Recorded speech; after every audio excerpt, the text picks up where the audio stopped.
Chers frères et sœurs, je vous salue au nom précieux de notre Seigneur Jésus-Christ.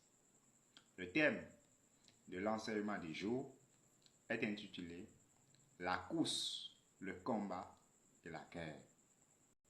Et dans un premier temps, nous allons parler de façon détaillée de la course.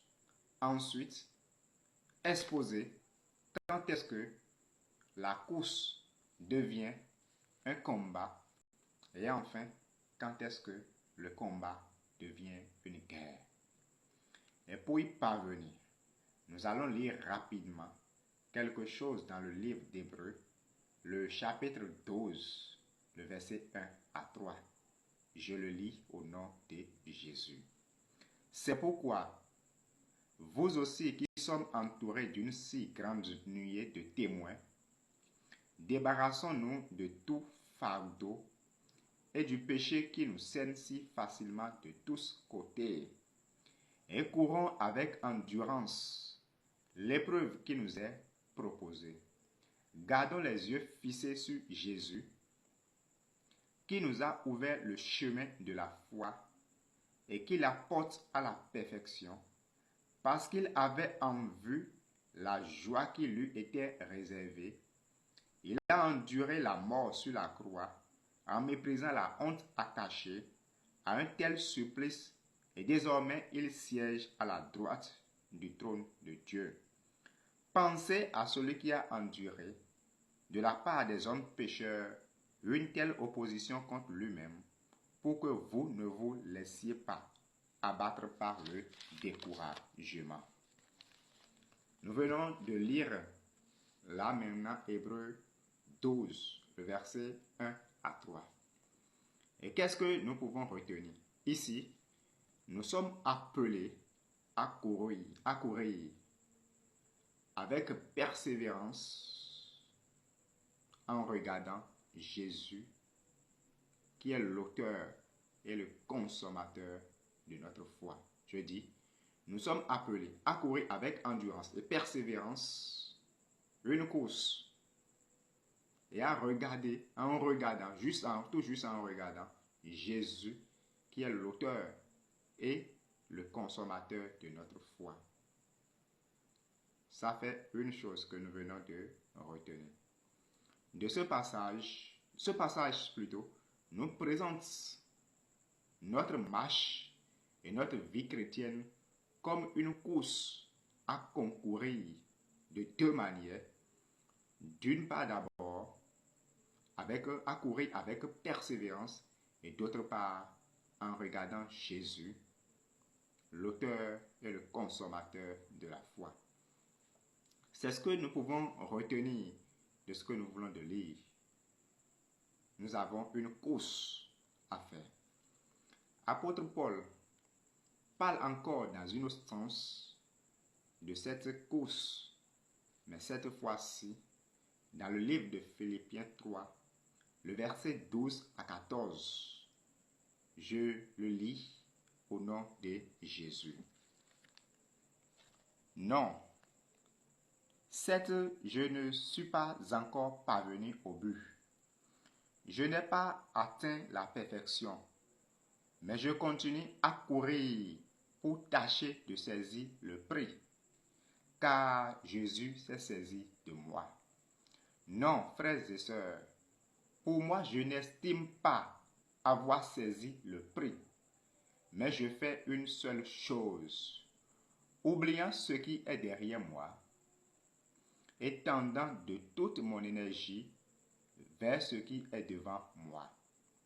Je poursuis la course avec le but pour remporter le prix attaché à l'appel que Dieu nous a adressé du haut du ciel dans l'union avec Jésus-Christ. Qu'est-ce que nous pouvons retenir de ce que nous venons de lire? Pour apôtre Paul, lui, il ne considère pas encore qu'il est à l'étape de la perfection. Pour lui, ce qu'il a déjà fait, le résultat qu'il a déjà obtenu, n'est qu'un moyen. Maintenant, Il va encore se servir de ça là pour aller vers l'avant. C'est quoi? Qu'est-ce que nous voulons dire? J'aimerais parler à toute personne d'abord qui se croit déjà dans la perfection, qui se croit déjà à être au top dans les choses de Dieu. C'est faux. Qu'est-ce que l'apôtre Paul dit? Je continue de courir vers la perfection en oubliant plutôt tout ce qui est derrière moi. C'est un homme, c'est un apôtre, un grand apôtre, qui a beaucoup travaillé, que nous savons tous. Mais malgré cela, il dit, je n'estime pas encore à venir à l'étape de la perfection. Donc, là où nous sommes, autant que nous sommes, aucun de nous, pasteurs, apôtres, frères de l'Église, chrétiens, autant que nous sommes dans le monde, nous n'avons pas encore atteint la perfection. Et notre but, c'est de courir vers la perfection. Nous devons courir chaque fois à atteindre le niveau. Nous allons avoir comme désir, un désir ardent, à ressembler à Dieu, à être comme Dieu. Et cela est une course. C'est pourquoi toute personne qui se limite juste de sa moto, juste de sa maison, juste des choses qu'il a, j'aimerais vous parler et vous dire et nous dire qu'après ces choses, il y a encore une autre chose. Et aucun de nous dans ce monde n'a pas encore atteint la perfection. Pour tous les chrétiens, la gloire, la richesse, tout ce que nous cherchons, c'est un héritage. Mais le ciel n'est pas un héritage. On se bat pour aller au ciel. C'est pourquoi, chaque fois, nous devons courir avec toutes nos énergies, comme le fait l'apôtre Paul. Ce que nous avions déjà fait dans le passé, c'est bon. Ce ne sont pas des choses qui sont mauvaises, mais ça reste encore un défi à relever. Un défi à relever. Alors, autant que nous ne sommes pas encore à l'étape de la perfection, mais nous sommes à l'étape de la construction, où chaque fois, par l'aide du Saint-Esprit, par notre désir ardent de se ressembler à Jésus-Christ et d'avoir le Saint-Esprit en nous, nous devons continuer par courir, à ressembler à Christ même.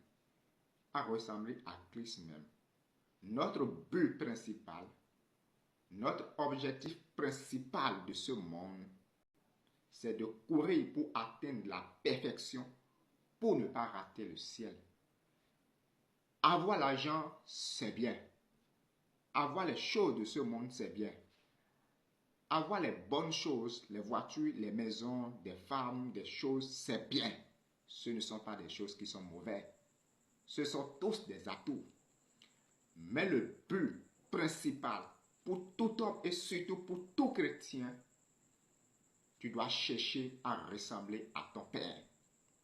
La Bible dit une chose bien sûre, que nous n'irons pas au ciel parce que nous avons accompli des bonnes œuvres. Nous le savons tous. Mais n'oubliez aussi pas que la Bible a dit que la foi sans les œuvres est une folie. N'oubliez aussi pas que la Bible a dit que nul n'ira vers le Père sans la sanctification. N'oubliez aussi pas que la Bible a dit que le royaume des cieux n'appartient pas aux impudiques. N'oubliez aussi pas que la Bible a dit que le royaume de Dieu n'est pas pour les impudiques.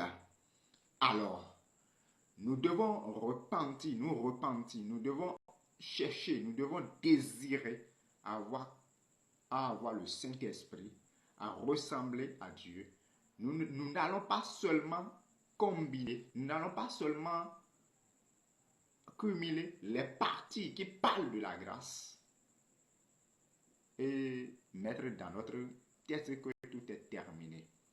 nous sommes dans la grâce. Et nul d'entre nous n'ira au ciel pas parce qu'il a fait accomplir des œuvres bonnes. Mais, la foi sans les œuvres est une folie.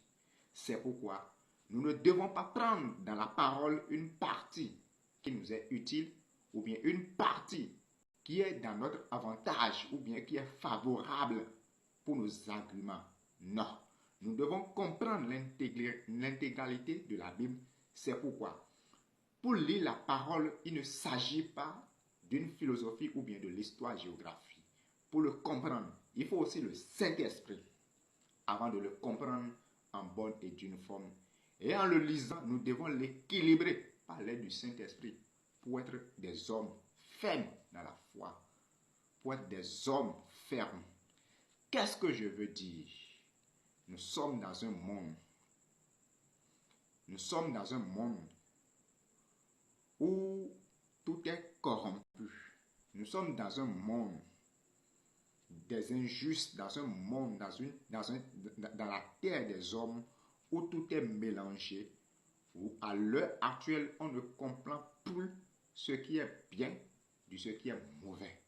Mais toi, chrétien, quelle est ta part dedans? Comme le dit apôtre Paul, nous avons une course. Et notre course, ce n'est pas courir derrière l'argent. Avoir l'argent, ce n'est pas mauvais, non. Ce n'est pas courir derrière l'argent, courir derrière les femmes, courir derrière les biens matériels de ce monde. Mais le but ou l'objet principal de notre course, c'est le ciel. J'aimerais encore choquer quelqu'un s'il n'a pas compris. Le but principal pour lequel nous sommes là, c'est le ciel. C'est le ciel et c'est ça. Nous avons le devoir, nous avons l'obligation d'aller au ciel. Malheur à toi si tu ne pars pas au ciel. Malheur à moi si je ne pars pas. Dans cette grande souffrance, les difficultés que nous vivons sur cette terre, si toi et moi, le jour de l'enlèvement, nous restons. Si le jour de l'enlèvement, nous restons, quelle honte. Toi qui as parlé de Jésus aux autres, si le jour de l'enlèvement, tu restes, quelle honte.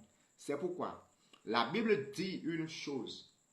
Lorsque Jésus même enseignait à ses disciples, en Matthieu, le chapitre 6, je crois, le verset 32 ou 33, cherchez premièrement le royaume des cieux et toutes les choses qui restent vous serez données par-dessus. Là, qu'est-ce que nous pouvons retenir?